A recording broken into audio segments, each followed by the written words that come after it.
Yo, what's going on, guys? In this video, we're going to be doing a hacksudo-thor from VulnHub. I rate this box about a solid easy, and yeah, hope you guys enjoy. Alright, so we're opening our terminals here. I'm going to start by running a netdiscover -r 10.0.0.1/24/IET0.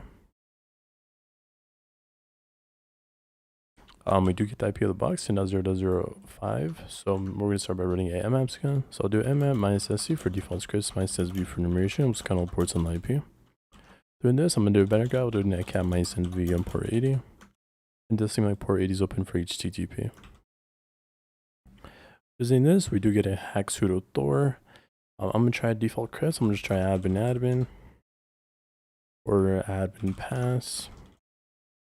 And it doesn't seem like we do get anything right. So I'm going to start by running a GoBuster. So I'm going to run GoBuster dir mode -u HTTP 10.0.0.5 or .5 -w for user share word list. We'll do dirbuster directory list 2.3 medium.txt. We'll do extensions as HTML, txt, and also PHP.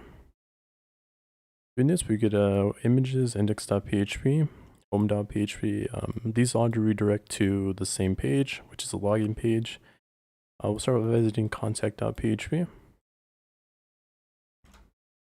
Doing this, I'm going to do control U to view the source code. And it doesn't seem like we do have anything here, right? We do have header.php.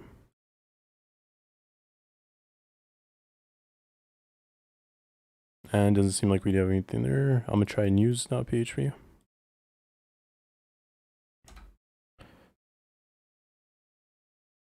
Look at this. We do have a CGI -bin. So I'm just going to copy this and put this into a leaf pad.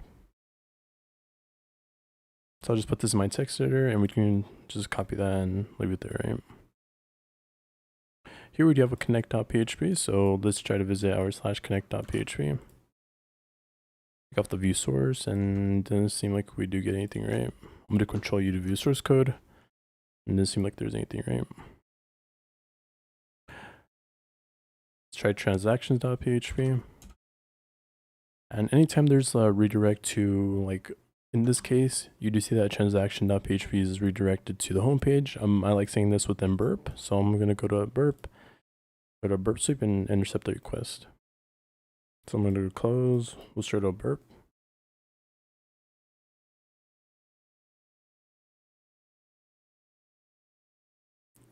We'll go to proxy, we'll go to options, and we'll set this to my specific address, 10.0.0.69. And now we can intercept this. We'll send this into repeater. You send this, looking down, you do see that we do get a welcome admin here. So we'll just go to render this page.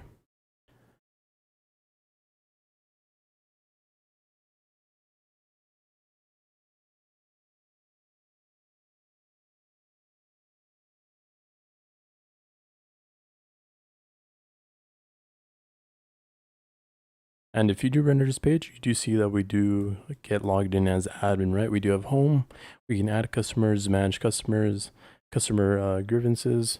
And we can also post news, right? Same thing here. If you do go to customer_profile, you do see that we actually logged in as a user. In this case, we just want to intercept transactions.php because it's going to let us to manage the users, right? I'll actually just turn my proxy on, go to proxy, press it on this. We'll send this to repeater. You send this. You do see that we just get logged in as user. It's not the same page as admin, right? Which is transactions, transfer funds, ATM simulator, and submit grievance, right? In this case, we want to go under admin, so we send this. We are just under admin user, right? So we go to raw data. Looking down here, you do see that we do have /admin home_page.php. Basically the main page for admin. We can also add a customer, which is customer_add.php. Maybe you can try to manage some customers and try to find some passwords in there. Or we can also post news under post_news.php, right? So let's go to manage customers.php. So we'll just do Control-C. Can send this, we'll render the page. Once we do render it, we do see that we do get 4 users on here: Nafiz, Salam, Salman, John, and Tushar, right? I think you pronounced that right. And to view the each user, these are identified by IDs, right? If you go to cus_ID is equal to 1, 1 is going to most likely going to be the first user for Zafis, and 2 is for the ID for 2, 3, and 4, and so on, right? In this case, we only have 4 users, so right now we actually want to edit the customer, so we'll just copy this, insert this into here. Right now it's equal to 1, so it's going to go to the first user. If we render this, you do see that we do get the first name, last name. We also get the 4-digit PIN. We also get his username and password, right, to log in.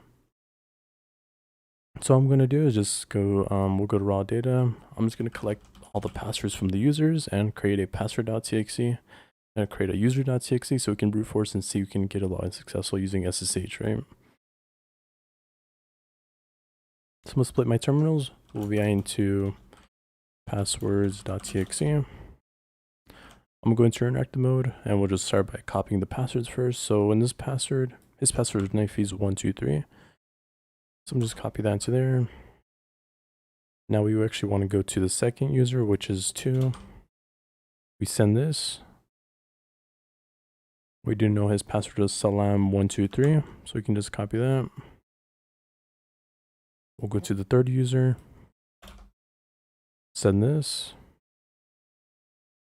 I'll just go to password. We do get a password as Tushar123.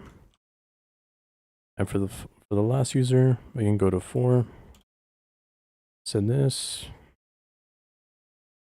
And we do get a password as snow123, right? So I'm just going to copy this, put that in there. And now we do have our passwords.txt. For the users, we'll just vi into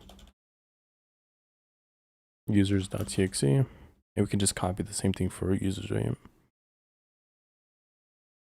We'll go back to 1. I'm just going to go to user.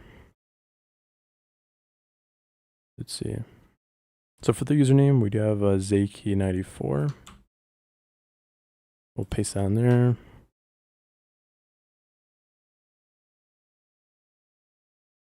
We'll go to 2. We'll type in username. We do have a username as Salman.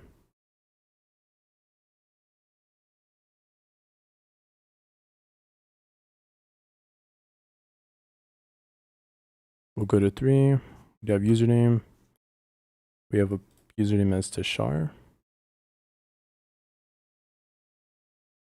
We'll go to burp.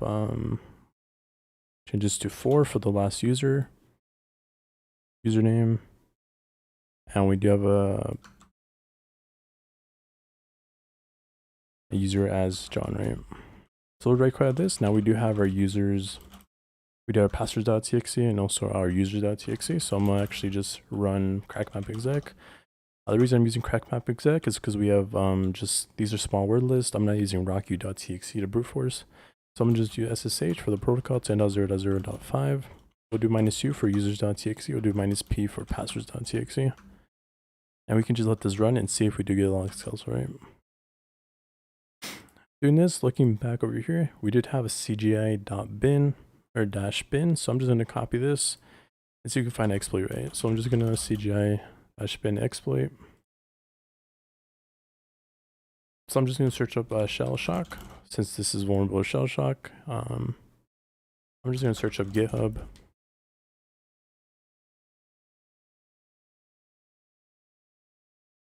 Okay, so looking at this, we can actually exploit this with using a one-liner. So I'm just going to copy this, put this into my text editor. We'll just edit this. So for the localhost, we do know that IP was 10.0.0.5. This is running on port 80. And I'm guessing there is a cgi-bin. The only thing that we don't know is the script that has to be running. So we're going to run a go buster, right?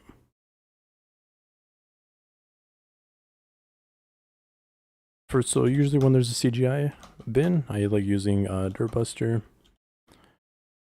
I think we can use like common.txt. We'll specify the extensions as py.sh or like .txt php, just for like scripts that can run. Maybe take off txt. We can press enter on this. Look at this. It does seem like we do have a CGI-bin. So I'm going to run a scan over this directory. Press this again.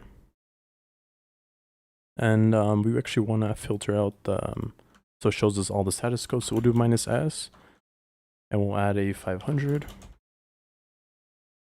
And you do see that we do get a shell.sh, right? Look at the shell.sh. We'll see if this is actually valid on the server.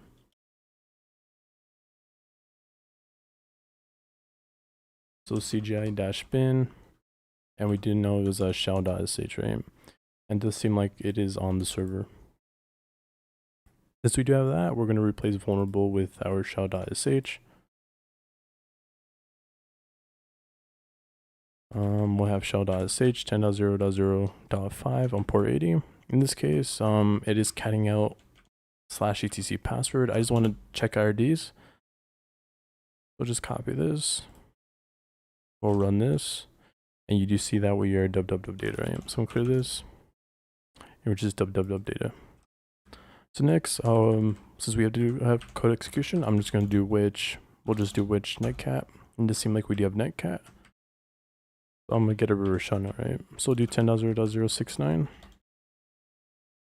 on 4444. We'll execute a/bin/bash. We'll do all wrap netcat -lmvp on 4444. Press it on this. We do get a connect, and we are www data, right? So export my term is equal to xterm. Click this. I'm gonna start by spawning a TTY shell.